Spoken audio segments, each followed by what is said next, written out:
Mummy, మా కాలేజీలో చీరలు కట్టిన అమ్మాయిలు బొట్టు పెట్టుకుంటారు. నేను పెట్టుకోనా? నీకిష్టమైతే అలాగే పెట్టుకో బేబీ. బొట్టు మన మతానికి చిహ్నం కాదు. మన సాంప్రదాయం మాత్రమే అనేది. కళ్ళకు నీటి పొర అడ్డం పడి మసక మసకగా కనిపించాయి. ఆవిడకు అత్యంత ప్రియమైన రంగులో ఉన్న జార్జెట్ చీర తీసింది. బంగారు రంగుకు చక్కని లేసు వేసిన చీర అది. అది కట్టుకుని చిన్న నల్లని చుక్కల బొమ్మల నడుమ దిద్దుకుని కళ్ళకు కాటుక పెట్టుకుంది. జుట్టు చక్కగా దువ్వుకుని వెనక్కు లాగి రబ్బర్ బ్యాండ్ పెట్టి వదిలేసింది. పలుచుగా పఫ్కు పౌడర్ అద్ది ముఖానికి రుద్దుకుంది. మెడల మీదగా చెవుల వెనుక రాసుకుని బయటకు వచ్చింది. జయకర్ బయట నుండి వచ్చారు. కూతుర్ని చూచి చిన్నగా నవ్వాడు. మమ్మీ చేయనుండాలి కదా, వేసుకో బేబీ. అలాగే డాడీ. ఆమె వెనుతిరిగింది. బేబీ మాట. అతని వెనకాలే గదిలోకి వెళ్ళింది. అన్నయ్య పార్టీ ఖర్చుల కంటే 500 ఇచ్చాను. పాపకు గిఫ్ట్ ఏదైనా కొనాలంటావా? తాతగారిదంటూ పాపకేదైనా ఇవ్వాలి కదా డాడీ. ఆ మాట ఇప్పుడు చెప్తే ఎలా? నిన్ననే చెప్పకూడదు? నువ్వు అన్నయ్యకి డబ్బిస్తే పాప గిఫ్ట్ కోసమని ఊరుకున్నాను. ఇప్పుడేమైంది? మమ్మీది ఒంటిపేట గొలుసు ఇవ్వండి, తరువాత మార్చి చేయించుకుంటారు. మీ మమ్మీ నగలన్నీ నీకిస్తానని ప్రామిస్ చేశాను. ఉండని, మరో 500 ఇస్తాను. వారి సంభాషణంతా విన్న లలితమ్మ ఒళ్ళు కారం రాచుకున్నట్టు అయ్యింది. పళ్ళు కొరుకుతూ వెళ్ళిపోవటం వాళ్ళు గమనించనే లేదు.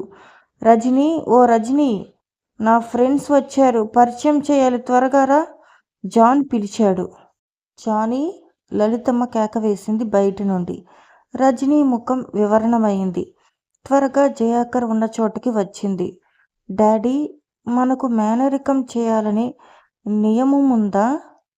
అది అబ్బాయి అమ్మాయి ఇష్టాన్ని బట్టి ఉంటుందమ్మా. ఎందుకు? జాన్ నన్ను పిలవగానే అత్తయ్య గుండెలో రాయి పడుతుంది. వెంటనే పిలిచి ఏదో చెబుతుంది.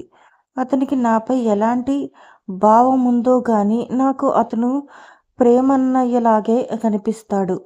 దయచేసి జాన్తో అత్తతోనో ఈ వివాహం జరగదు. నిశ్చింతంగా ఉండమని చెప్పు అన్నది రోషంగా. అతను ఆశ్చర్యంగా చూచాడు. రజనీ, ప్రతి వ్యక్తి ప్రేమింపబడాలనే కోరుకుంటాడు గాని ద్వేషింపబడాలని కోరుకోడు డాడీ. ప్రతి నిమిషం ద్వేషంతో అత్త అసహించుకుంటుంటే నేను భరించలేను. మంచిది రజనీ అన్నాడు. అతని కళ్ళ ముందు పద్మినితో మాట్లాడుతున్న దృశ్యం మెదిలింది. ఈ అపరంజి బొమ్మ కోసం ఎందరూ తపస్సు చేస్తున్నారో. లలిత 6 ఏళ్ల రజనీని ముద్దు పెట్టుకుంది. మీ జాన్ చేస్తున్నాడేమో. పద్మిని నవ్వింది దూరంగా. కూర్చుని మౌనంగా రజనీని, తల్లిని చూస్తున్న జాన్ వంక చూచింది. అంత అదృష్టమా మా జాన్కి? పరాయివారము కాదుగా వదినా. కాదనుకో, రేపు నీ కూతురు పెద్దదై బావ నల్లనివాడు అక్కర్లేదంటే? అనురాగం పంచిపెట్టే హృదయం కావాలి గాని నలుపు తెలుపు మనము అనుకుంటే వస్తాయా వదినా? మీకిష్టమైనా లేకపోయినా క్లారా మా కోడలు. జయాకర్ నిట్టూర్చాడు. బట్టలు మార్చుకొని బయటకి వచ్చాడు. ఏదో పోగొట్టుకున్నట్టు దూరంగా నిలబడింది రజని. పాపను ఎత్తుకొని క్లారా సోఫాలో కూర్చుంది.